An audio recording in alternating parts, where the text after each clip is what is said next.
91.7 FM, where we have frank discussions and give you quality talk. Always. Let's turn it up. Relax and unwind because we're going live. 91.7 Rave FM.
Hello, good morning, and thank you for sticking with us right here on Rave 91.7 FM. It's that exciting radio for all of us that cuts across all ages, bringing you amazing music and spicing it with quality talk. That's what we do all of the time right here. My name is Femi Olanipekun, and I'm so happy to have you on board Frank Talk for this lovely Tuesday morning. Frank Talk is where we look at trending issues in the polity, bringing the issues closer to you and helping you to have a better understanding, having a deeper insight into the issues that we look at right here. Issues of policies and the issues of politics, as well as issues of governance that affect you and I as individuals, also collectively as a nation. We look at these issues from different angles, dissecting it from different angles, all in a bit for you to making having a better understanding of these issues and having a deeper insight to help you also make better decisions. Well, there is we'll talk about the 2019 election. Although it's just 2018, most Nigerians agree that this year will be the year the politicians will use to prepare and strategize for the next elections. 2019 presidential election is scheduled to take place on the 16th of February, and well, it's just a little over a year. And many people believe that this year will not witness much governance, but then it's going to be a year of politicking. And now there is a movement. Well, some people have regarded it as the third force. They're saying, well, this movement, the proponents or all the people behind the movement are saying this is to prevent the PDP and the ruling APC from winning. They said they've been disappointed, as most Nigerians have also said, that the APC and the PDP have proved to be a disappointment, and now saying that there is the need for something nothing of a thought force to come, to emerge, to breathe a new generation of leaders who will transform their country, Nigeria. And well, this particular movement is spearheaded by former Minister of Education, one-time Minister of Solid Minerals, Obiageli Ezekwesili. It's called the Red Card Movement, and it's really gaining ground, especially on social media. And well, it's all in the bid to ensure that neither the APC or the PDP really gets to win the 2019 election. They're saying, judging by the performances of both parties, we need to have a new breed, a new set of political leaders in the country. I'm joined in the studio this morning to look at these issues. The Civil Society Coalition for the Emancipation of Osun State is a civil society organization right here in Osun State. The Secretary, Wole Oladapo, joins us right here in the studio this morning. Thank you so much for joining us on Frank Talk, Mr. Wole Oladapo. Yeah, thank you, Femi, and it's my pleasure to be here once again. Thank you. Good morning, Nigerians. We're still expecting the national youth leader of COA party. He's one of, well, the smaller parties in the country. They've been trying to also make some statement. I recall that the last election, Professor Remishonaya, an academic, was their presidential candidate. The national youth leader, Jude Ferrami, we're still expecting him to join us on the program this morning, and then we'll be at some point crossing over to Abuja to speak with Deji Adeyanju, also, who's also one of the people supporting, making a case really for the particular movement. Let me start now with Wole Oladapo.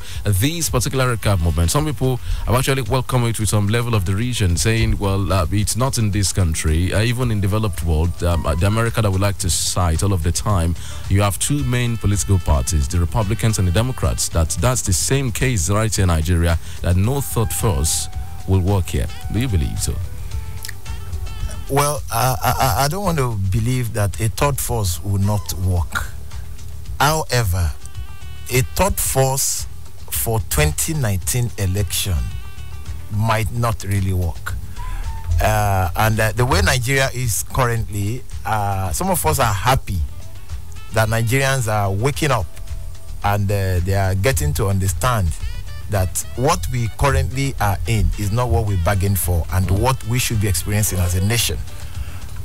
However, it is important to note that the events that led us to where we are today are also events that are similar to what we are currently witnessing, and that calls for caution and it calls for introspection and retrospection.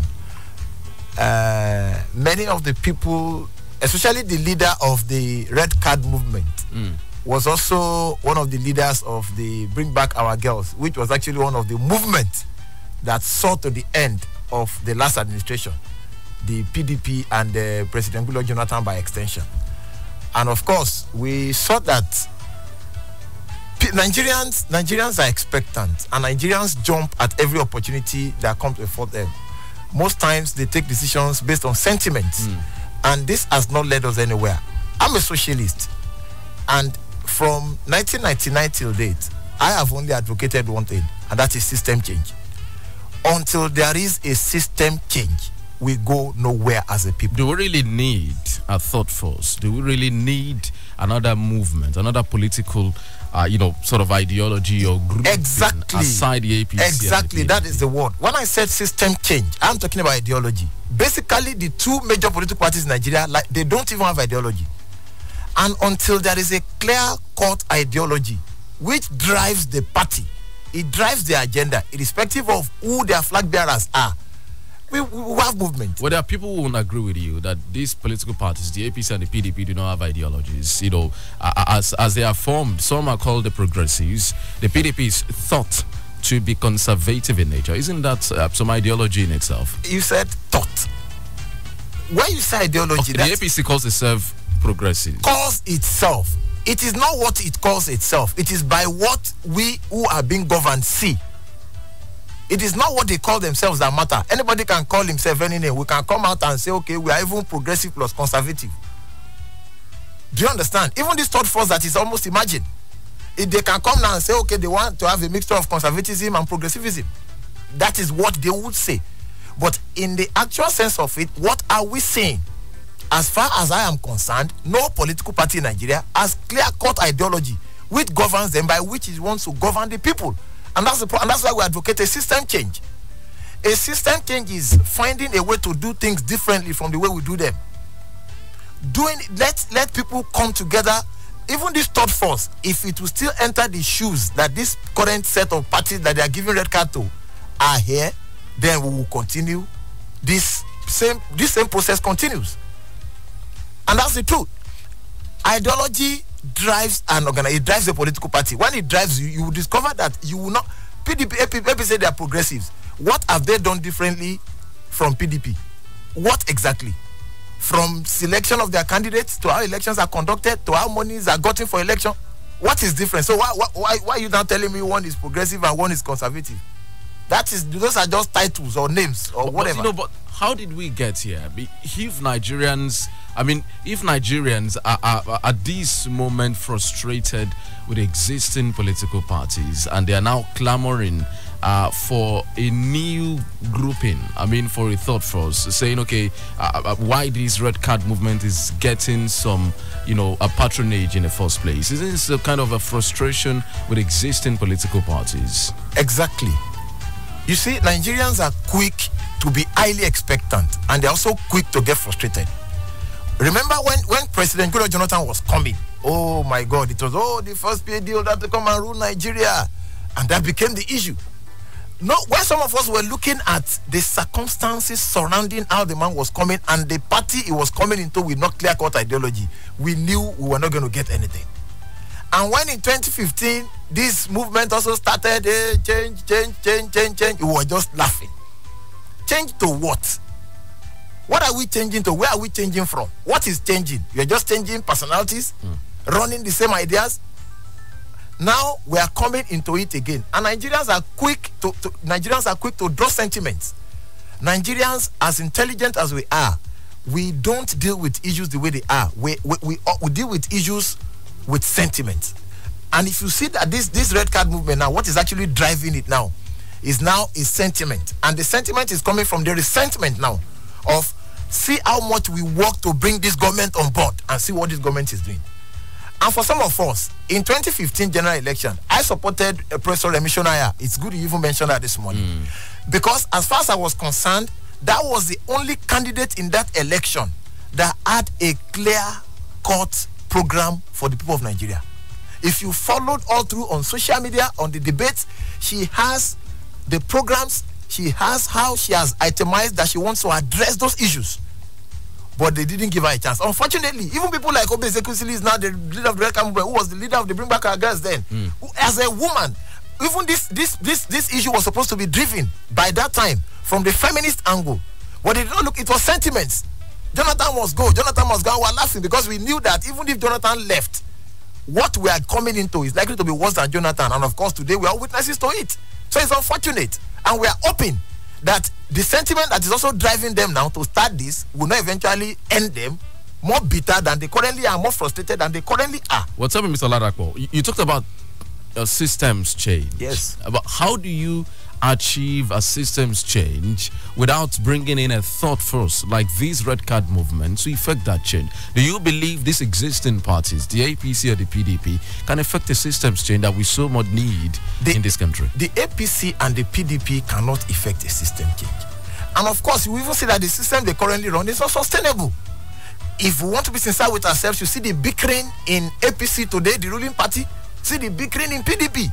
It even shows that even the system that they themselves are running cannot even sustain themselves that are inside, not to even talk of governing the people. So that shows us that until now, the third force that is coming is a good one. But the question is, on what is this third force going to be predicated?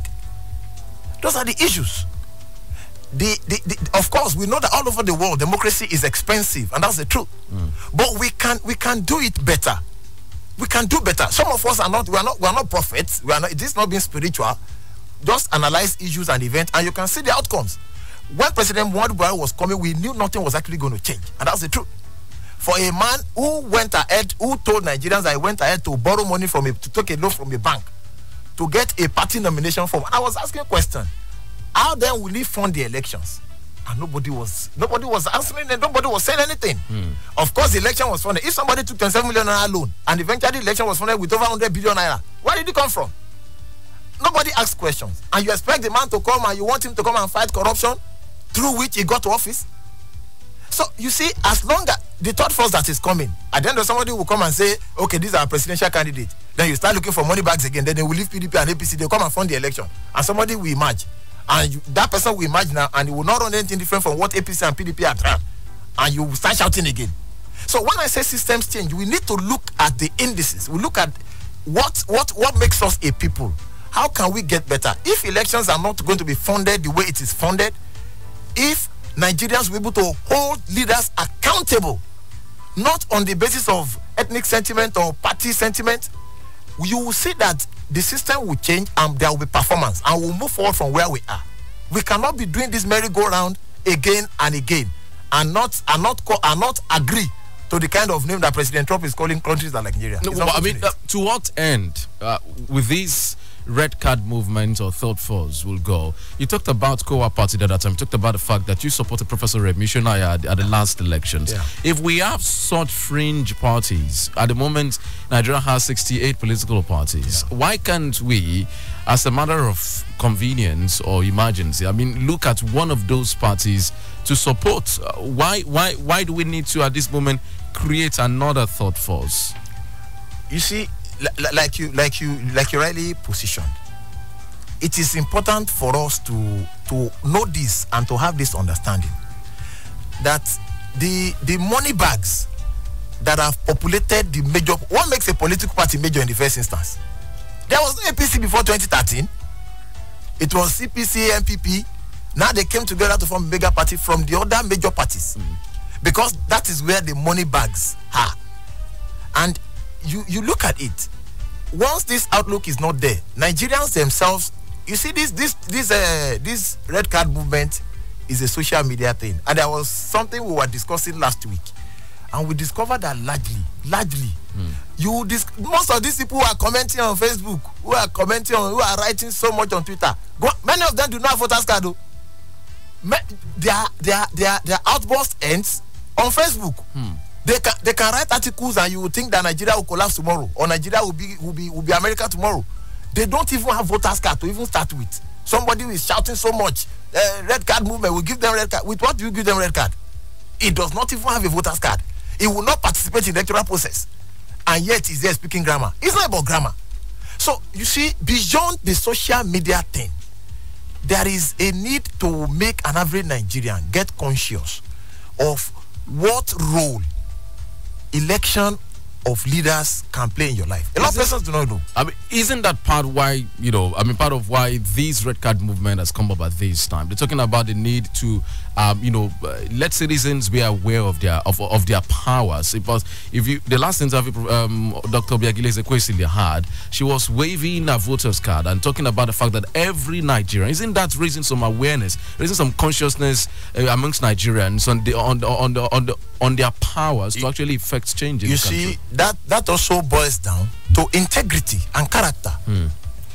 For me, it's unfortunate, and that's my personal opinion. I will be wary of whatever Dr. Obi Ezekwesili is driving. That's personal, because I followed the events of 2013 to 2015, and I came. As far as I'm concerned, I cannot be convinced further that the Bring Back Our Girls movement was not actually to oust PDP. It was loud, it was clear, and you discover that those who also used Bring Back Our Girls to achieve their own selfish political ends also were part of Bring Back Our Girls. And of course, I stand to be corrected that those was not even the one that funded the movement. Nasir El-Rufai was a member of Bring Back Our Girls. He was going to run for governorship. Dino Melaye was also one of those who were part of it and funded it. But, he eventually ran for Senate. But, now, Mr. Ladakwo, you bring political coloration to that movement. It came as a result of the docility of the last government. I recall that even the wife of the former president of the United States and many other celebrities around the world supported that movement at that time. It started as a social media thing also before it got to the streets. I agree with you. Yes. But it largely became a tool for 2015 elections. That's what I said. It's my personal opinion. It's not binding on anybody. So now, how am I to believe that this is also not another gimmick from some other quarters for this to come? Isn't that circumstantial? It just came around the time that it was in the build-up to the election. So what is bringing this? At this time, change. People were asking for change, asking for, maybe an alternative they already had the to change. the existing parties on ground. They already had the change in 2015. So what change are we talking about? Then, they're saying, okay, we're not satisfied with performances of the two main parties in Nigeria. Why would they be satisfied? Can we look for an alternative? Is it wrong to look for an alternative? You see, my opening remark, I said I agree. In fact, there should be agitation. Even if it is to achieve a shift in status quo.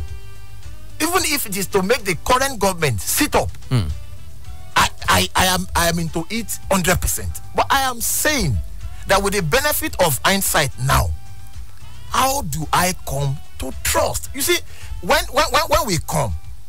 we come to discuss issues like this, it's important for us to know. And that's why I was talking about sentiment. You cannot plant cassava and harvest yam. It is not possible. When we were going to 2015 elections, some of us were definitive and were saying Nigeria will have this one opportunity to show that we could mobilize ourselves and do things differently. If we decide to look otherwise, and people were sensitized enough by 2015 elections that it is important for us without disparaging anybody. How would you elect the kind of person that was elected in 2015? And the process through which you will be elected, and you expected anything different? Don't deceive myself. You talked about systems change. In practical ways, tell me, if someone like Gani Fawayimi, a social crusader who was at some point seen as the conscience of this nation, ran for presidency, Nigerians did not vote for him. If Professor Remi Shonaya, who you said was the only person, according to you, who articulated, Nigeria's problems and how she felt she will resolve it, she was not voted for. Dele Momodu also wanted to run, and many other people like that who actually expired. That how realistic is this systems change? Now, how realistic is this systems change is what is bothering me. By those who are actually in code now driving this system change. You see, today, Professor Shonaya is still Professor Shonaya. Our late legal icon and leader, my mentor, is gone. Chief Gani Fawayimi is no more. But all through his political sojourn, we were together in the trenches. In fact, it was the person that first drove me into political partisanship, because I was a member of NCP until we started having some persons of questionable character coming to the party, and we left after the leader's demise. Now, till he died, he stood his ground. It does not matter whether he was alone. It does not matter whether Professor Shonaya was alone. Till today, she's still alone, believing in what she believed in. So those who believe that a change of personality will take us to where we are going, and now they have now seen, when some of us were telling them we will not move from where we were, now they have now seen. It's unfortunate because a lot of things have been destroyed. So now the issue of trust now comes in. How am I sure that this is not so to achieve some political end? But are you now saying we are stuck? We are not stuck. We will move. How do we move? How we move is this: those of us who have remained, and that's why consistency is important. Those of us who have remained consistent over the ages, we have remained where nothing has shifted us. It doesn't matter whether it is my father or my mother or my enemy. My principles are same on these matters. And once I see these signals, I know that we are not moving ahead. It's not about who is coming. But you are not in sync. Those of you, the likes of Gani Fawayimi, maybe yourself, are not in sync with the ordinary Nigerians. Isn't that why Gani Fawayimi was not voted for at the elections he contested for then? You see, there's what you call Stalinism.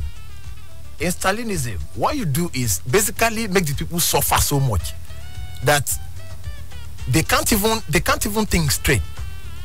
An average Nigerian cannot even think straight to take personal decisions, not to talk political decisions. And you see, when this happens, it pays the political elites. And that is what they have done consistently and severally. Those who should also play the role of informing the people and making us prepare over a period of time are those in quote sold out. And it becomes difficult to reach the average man on the street. Of course, yesterday we were joking and I was saying that, okay, some persons have brought this calamity upon this nation now that they currently witness and they want to send away. Some of us who told them then that without this done, we cannot achieve a movement. We are now saying that, okay, if you have brought us to this level of being stuck, we want to be here. And that's why some of us will jocularly say, okay, say Babati 2023. You brought him in 2015. We said Nigeria will not move forward. Now you have seen that Nigeria is not moving forward. You are now fighting him. No, we too want to bring him 2019 to 2023. But people are entitled to their views, and then whoever they believe they want to vote for. Of course, you made a case for systems change. Exactly. As it is, which is the best way to go about effecting this systems change? The best way to go about it, in Nigeria today, there's only one political party that is talking about system change, and that's the Socialist Party of Nigeria. But these are the new parties that barely have any other outlook aside from Abuja, the national, where the national headquarters is located. Agreed. But what we are saying is this: if we are looking at systems, we have tried capitalism in Nigeria and we have seen it fail us severally. Now, systems change means that who are the people that wants to do things differently? What do they want to do differently? They say, okay, we want to do social democracy. Let us give them an opportunity to do that, and when they do that, we see where they are going. And when this happens, they break it down to what they want to do. They want to get to the workers, they want to get to the artisans, they want to get to the students, they want to get to an average person on the street, to have an understanding that until this system changes, we're not going to do things the way they've been doing it. It requires money, it requires structures. These parties talking about, the Socialist Party, the COA Party, all of this, do they have the structures? Do they have the means to reach the average Nigeria, to effect this particular change you're talking about? Of course, they do. Are you sure they do? Can they match the firepower, the money power of the APC and the PDC? You see, that is the issue. If they cannot, once you have the people, because at the end of the day, all the monies that are spent by the big players for two things: convince the man on the street and influence the system. That is the system that determines how leaders emerge. So now, once the people have risen and they are ready, then the other one becomes not so important. And now it becomes the battle for the soul of the people. So if I know that somebody is coming to make my life better based on the fact that I have seen where they're coming from, and somebody is saying, come and take 3 Congos of rice, and that ends my life for the next 4 years, then you already know where your mind should be tilted. The way you're saying it looks theoretical. In practical terms, in reality, you think these messages actually are in sync with the ordinary Nigerian? Of course, they are not as it is. That's why I was talking about Stalinism. They are not as it was, because an average Nigerian whose psyche has been battered, whose finances has been depleted, who has been rendered less than a human, and is looking for a means to feed his family or to feed himself. If he sees 3 Congos of rice, he will go. So what you are telling him does not think. You understand? So it's deliberate. It's a deliberate make of the ruling elite, whatever parties they come from. It is deliberate. But now what we are saying is the fact that it is now time for the average man now to know that if this had happened to you 10, 16 years and it has not bettered your lot, why not look elsewhere? Why not try something else? So that's to the extent to which I want to agree with the third. But of course, for 2019, let me be realistic. The third force thing, or the red card thing, or whatever they call it, is not actually. The timetable for the election of 2019 is out already. And to do this is not something that happens overnight. It takes time. It takes planning. You could say 8 years. We could even say, okay, we will just leave them or make a statement in the 2015 elections. But it has started in 2013. Now we are targeting 2019 elections. That is better. But now elections is just 8 months away, because February is presidential election. So they must have done their primaries before this year runs out. So now, where do you garner the strength? Who are the people that you are even putting forward? What are your modus operandi? Do you want to register a new party, or you want to go and pick a party that already has a constitution that is also that's also aligns with the current system that we operate? Well, let me bring in the national youth leader of COA Party, who joins us now in the studio. Jude Femi is the national youth leader of COA Party. It's one of those, what Nigerians call fringe parties. They are not as big as maybe the major APC and the PDP. Thank you so much for joining us on Frank Look this morning, Jude. Thank you very much, Mr. Femi Olanipekun. Thank you. Well, tell me about this red card movement. Is thought to be sort of a thought force. How realistic is it at this time in our political history? Well, the way you put the question across seems as if I'm one of the founders of the movement, but I am not. And I have also been observing what's been happening on social media, especially with regards to Mrs. Hobby Ezekwesili. And what I see is a leveraging on the sentiment on the ground when it comes to the average Nigerian citizen, right? So it's a red card movement I think the hashtag is hashtag red card to APC and PDP, right? And if you go on the street, the truth of the matter, for me, it was a sentiment some 3-4 months ago, right? It was a trend that I started observing first on social media and then maybe to some people on the street, right? But the real sentiment on the street is that people do not want to hear about APC and PDP. When I don't know if you are aware that I'm currently running a campaign in Osun State, and when you talk to people, there are places I've gone to and they're like, which party are you? We want to be sure that you are not APC and you are not PDP, because if you are either of those two, we are going to chase you away from here. So it's for me, I think that the red card movement is a movement that is trying to leverage on that real sentiment. For me, that's but there are people who believe that this does not leave the social media, that the groundswell of support you see is actually only for on the social media, that it does not really translate to support like that on the streets. Well, there are those people would be bordering around the nomenclature. So when you say red card movement, you go to Lata on the street and you're like, there's a red card movement, or are you aware of it? You'll be like, what's that? Is it red card? Or you go to the average young person on the street and you're like, a red card movement. You're like, red card, is it Arsenal or Chelsea? Who gave who red card in Bournemouth versus Arsenal? Right? That's the idea. So when it comes to the nomenclature of the red card movement, right, and what it entails and what it is about, people are not aware of it, or a lot of Nigerians, we can say that a lot of Nigerians are not aware of it on the street. But are they aware of the binding philosophy behind that movement? That they do not want a party that's called APC and a party that's called PDP to rule them in the next general elections? To a very large extent, yes. Well, Mr. Wale Oladakbo talked about the fact that he agrees that there is the need to have like a third force, an alternative to the existing parties, but that in the build-up to 2019 election, this is not realistic as of today, just a year to the elections. Well, I've been listening to Mr. Wale Oladakbo. Am I correct? Yeah.